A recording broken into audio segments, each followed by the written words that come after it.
Oasis കമ്പനിയുടെ അനുമതിയുമായി ബന്ധപ്പെട്ട വിഷയത്തിൽ പഞ്ചായത്തിന്റെ അധികാരം സംബന്ധിച്ച ചർച്ചകൾ സജീവമാണ്. പെരുമാട്ടി പഞ്ചായത്തിന്റെ തീരുമാനം മൂലമാണ് ആഗോള കമ്പനിയായ കൊക്കക്കോളയ്ക്ക് പ്ലാച്ചിമടയിലെ പ്രവർത്തനം നിർത്തേണ്ടി വന്നത്. നിയമങ്ങൾ മാറിയതോടെയാണ് തദ്ദേശ സ്ഥാപനങ്ങളുടെ അധികാരം നഷ്ടമായത്.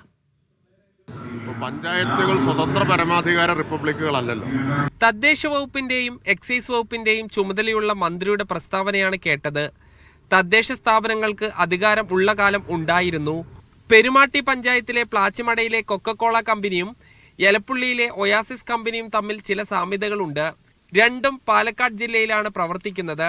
രണ്ട് കമ്പനികളുടെയും അസംസ്കൃത വസ്തു വെള്ളമാണ്. ആഗോളതലത്തിൽ പ്രവർത്തിക്കുന്ന കൊക്കക്കോള കമ്പനി പ്രവർത്തനം നിർത്തിയത് പെരുമാട്ടി പഞ്ചായത്ത് സ്റ്റോപ്പ് മെമ്മോ കൊടുത്തതിനാലാണ്. എലപ്പുള്ളിയിൽ ഒയാസിസ് മദ്യ കമ്പനി തുടങ്ങാൻ പഞ്ചായത്തിന്റെ മുൻകൂർ അനുമതി പോലും ആവശ്യമില്ല. വൻകിടക്കാർക്ക് പഞ്ചായത്തിനെ സമീപിക്കേണ്ടതില്ല.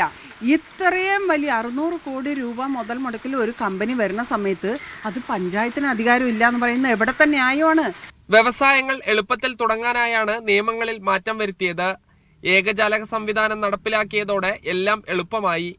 കേരളം വ്യവസായ സൗഹൃദമാകണം എന്നതിൽ ആർക്കും തർക്കമില്ല. അതിനുവേണ്ടി തെരഞ്ഞെടുക്കപ്പെട്ട പ്രാദേശിക സർക്കാരിനെ വകുപ്പ് മന്ത്രി തന്നെ ഇകഴ്ത്തുന്ന രീതി ശരിയല്ല എന്ന അഭിപ്രായവും ഉയരുന്നുണ്ട്. ഷിജു ചിറ്റൂരിനൊപ്പം സാജിദ് അജ്മൽ, മീഡിയ 1 പാലക്കാട്.